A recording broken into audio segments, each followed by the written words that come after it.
Hi guys, I'm Kim Cash, and I just recently went to a conference, a writers conference, writers and illustrators conference, and I wanted to tell you the same things I learned when I started thinking about it is now that the conference is over, what do you do? And so my first thing was, meeting online, because it was a Zoom conference, all these agents and editors and writers and illustrators and social media experts. It's just over the top. And so for me, I just felt really overloaded with information and notes and information and inspiration and goals. So I didn't want you to be overwhelmed. I wanted you to be able to process it. So here are my tips and tricks. There's 15 of them. So my first one is when you're done with your conference and you come home, if it's an in-person conference, or even if it's a Zoom conference, if you turn off your computer, just sit down and relax for a minute. Just take a breath, because conferences can be very intimidating. And so one is just, relax for a minute. Number two is just talk to yourself and tell yourself, okay, I've got all these goals. I've got 5,000 goals. But it's great to have goals, but you don't have to do them all yet. You can, I'll give you some ideas on what to do so that you can process all these different goals.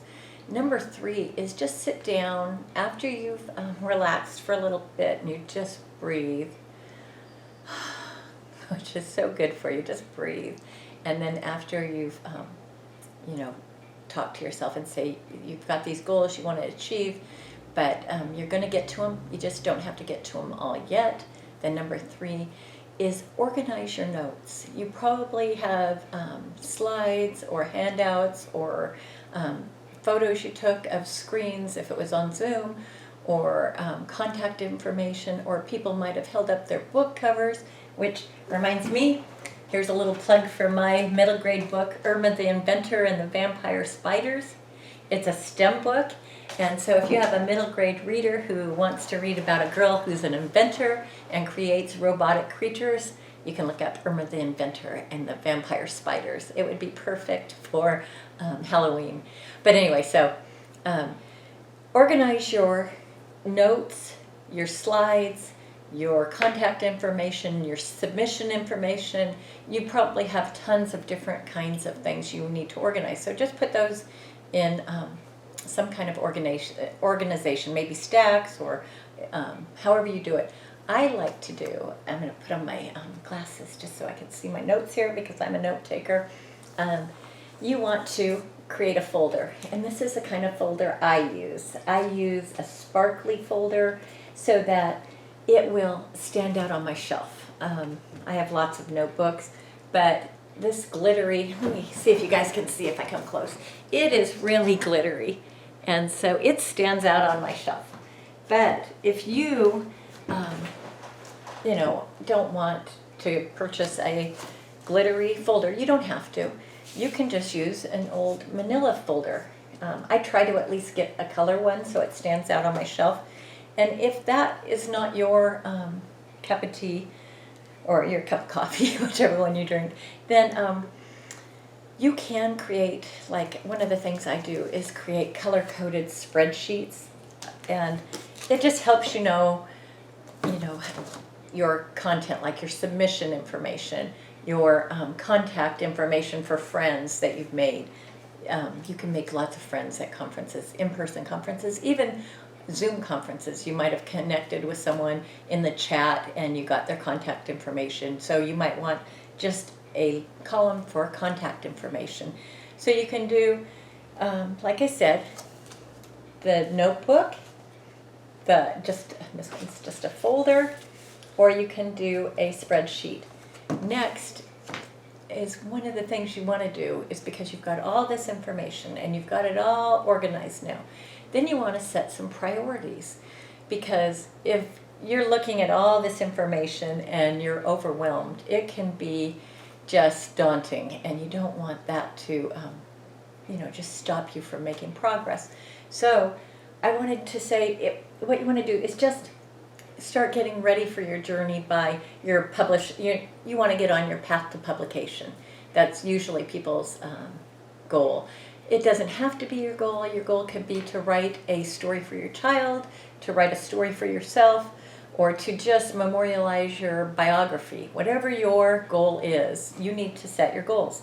And so you want to first assess what your goal is. Do you want to get published? Do you want to do a magazine article? Do you want to do a book? Do you want to do a story for an anthology? There's all kinds of goals people have. Or maybe you are an illustrator and you just want to take some classes and perfect your craft or take some workshops. So that's, you want to just figure out where you are and what your goal is. Then, so that's number 5, make a list of priorities. 6 is create a resource guide.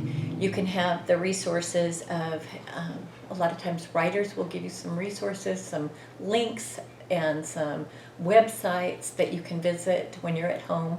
And so you want to make a list of all those resources, because if you don't, they're just going to be in the stack of notes and you're going to forget about them. And so you want to organize your notes and then prioritize your goals and then make your resource guide. Okay, so let's go over the tips again. 1, relax, just breathe. 2, talk to yourself and say, you don't have to achieve all your goals yet. 3, sit down and gather and assess all your information. 4, create a folder with where you're going to keep all your information, whether it's digital or a sparkly folder or just a manila folder. 5, make a list of your priorities. 6, get your resources, your resource guide all together. Let's see, number 7, set your long-term goals. 7 is the long-term goals, but remember back to number 2. You don't have to achieve all your goals yet. You want to set your long-term goals first so that you know where you're moving toward. And then you want to set some short-term goals. That's number 8. You want to set some goals for next month and then maybe for the month after that. And you just want to make them simple. You don't want to pressure yourself, because once you feel pressured, then you're going to be intimidated and that may stall you. That may be when people get writer's block. So set short-term goals. Then 9, allow time to complete your goals. You can't just think, oh, I'm going to get next month's goals done today. You have to set out little chunks of time so that you can work towards your goals. And so when you've checked off your goals for the month, then create new goals for the next month. And then create a 6-month goal, and then a 1-year goal guide. And so you'll have maybe a spreadsheet, maybe just notes on a piece of paper where you're just going to have your 1-month goals, your next month's goals, your 6 months goals, your 1-year goals. Then 10, and this is important, give yourself a little grace. You've just done a lot. You invested in your future by going to a conference. You've set goals. You've set short-term, long-term, intermediate goals. You just want to now say to yourself, this is going to take time. Nobody starts out as an expert. Nobody starts out, as an illustrator. They're not going to start out in a show in an art studio. You've got to work on your craft. And so have patience and allow yourself a little time to perfect your craft. Then 11. Remember, this one's an important thing because you want to enjoy your journey. So make friends with the people you met at the conference. Maybe connect with them on their blog. Maybe go to their website. Don't just comment on things that don't mean anything to you, but if something resonates with you, try to connect with them because they have goals like you. They are a like-minded interest. They're going to have the same joys that you have and the same experiences. I mean, not exactly, but they're going to have some of the same goals as you. So you want to sign up for their newsletters if you like them. Follow them on social media.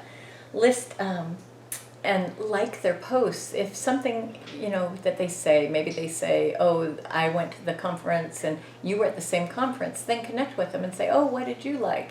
Just interact with people, make friends. Share the knowledge that was really helpful to you with these new friends. By doing all these things, you're not only going to make new friends and connect with other people, you're going to be part of a growing community and helping the community grow. Then 12, go back to number 10 and just remember, All these things take time. Don't feel like you got to do this today. Don't feel like you got to do it tomorrow or even next week. Just make it as a goal, and every progress you make is an achievement. So just have patience and give yourself a little leeway to perfect your craft. Then 13. This is something I learned as a kid. My parents used to always say, stop, look, and listen. Because when we were crossing the street, they wanted us to stop and make sure a car wasn't coming. They wanted us to listen in case the car was down the street and we couldn't see it.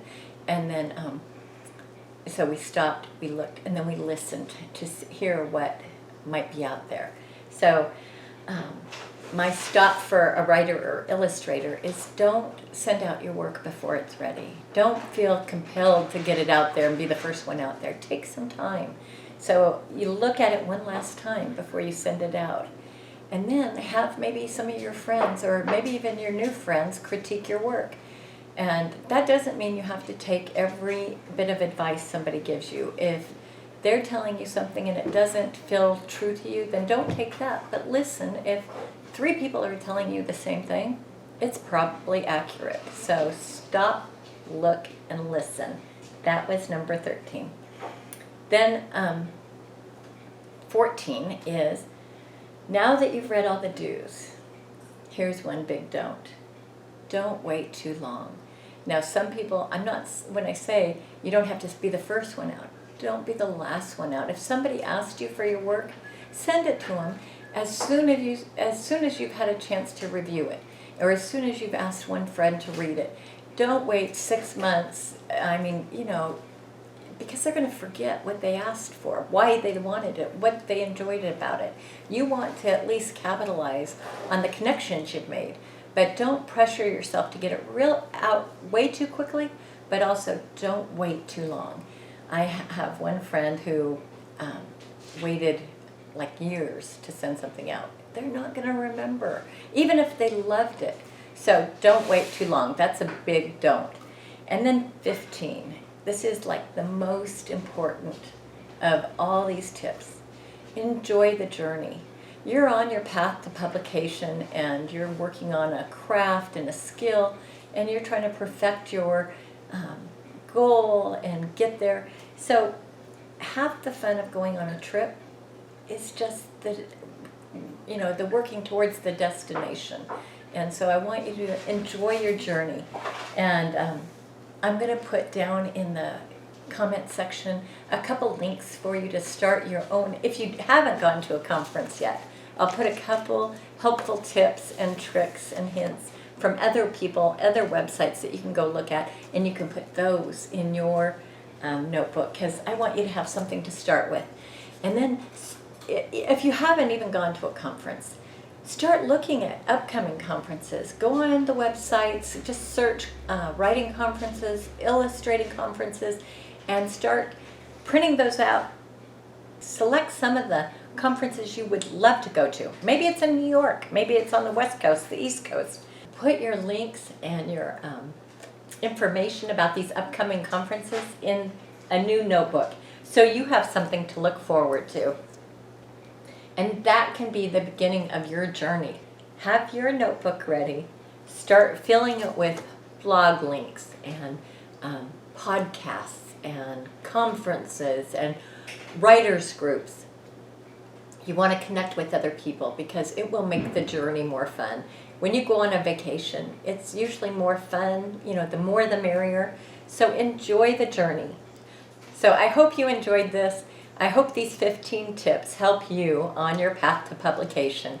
And if they did, then please give me a thumbs up.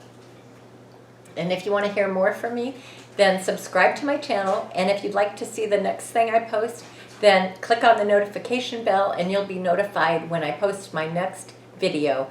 And I just wanted to say thank you guys for watching. Thank you for spending a little time with me. I really appreciate it. Take care and good luck. Bye.